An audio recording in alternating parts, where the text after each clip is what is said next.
Hello. This time I would like to say a few words about Smart Magnet Joint. As you can see, there's a little indicator at the end of the command name which should tell you that the command is a part of the Smart Magnet Rig workflow. If you're unfamiliar with the Smart Magnet Rigs, you have to go to our website and learn about one of the most exciting features of EDAP tools. Anyway, back to the command. Smart Magnet Joint has two keys associated with it.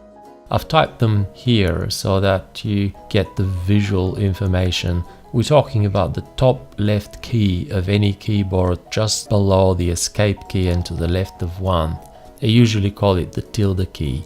So it's the tilde key and Control plus tilde. Now, of course, there's no way to resist the temptation to show you what Smart Magnet Joint can do. I'll press 1, which is Smart Transform. That selected all the elements that belong to the rig, and then I'll press the tilde key and the figure will assemble itself magically. Smart Magnet Joints indeed.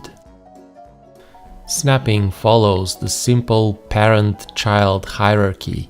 Because the character has been rigged as a Smart Magnet rig, each of the elements knows who their parent is. So if I drag them like this and we look inside, we can see all the magnet targets which indicate where the elements would snap to. Neck would snap to torso and head would snap to neck. So this is the forward snapping.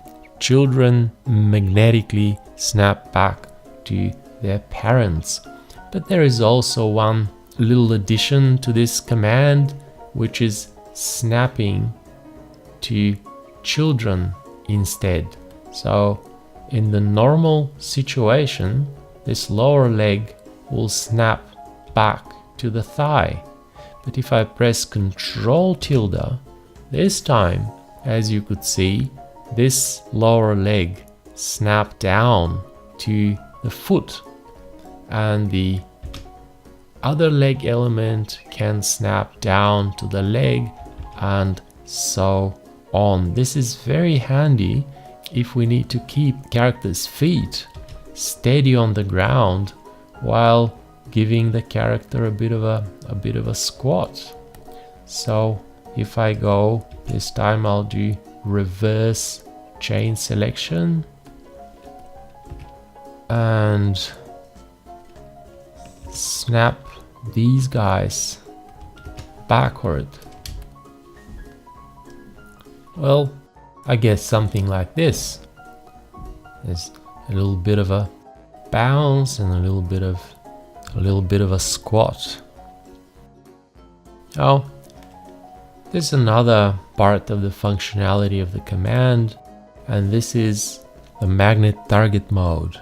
It's triggered by the normal key, the tilde key, only when the selection includes a magnet target. So if we're rigging a character, we need to position the magnet targets exactly over an existing center marker in a different symbol. Just to save us from having to be super precise with our magnet positioning, the command looks for a center marker within a specific range of pixels, and when we press tilde, it would automatically snap it to have the matching centers, just like this. And finally, if we press F12, we'll get the quick settings for this command. There's a distance in pixels. We can also see this with a slightly extended dialog with explanation. It says, "This is the radius defining the area which Smart Magnet Joint will scan for a magnet target when symbols are not a part of a Smart Magnet rig." So this only applies to symbols that have not been rigged via the Smart Magnet Rig panel, and this is the range within which the command will search for the closest magnet target. For more info about this, please refer to all the articles on smart magnet rigging on our website. Well, that's all. Thanks for watching.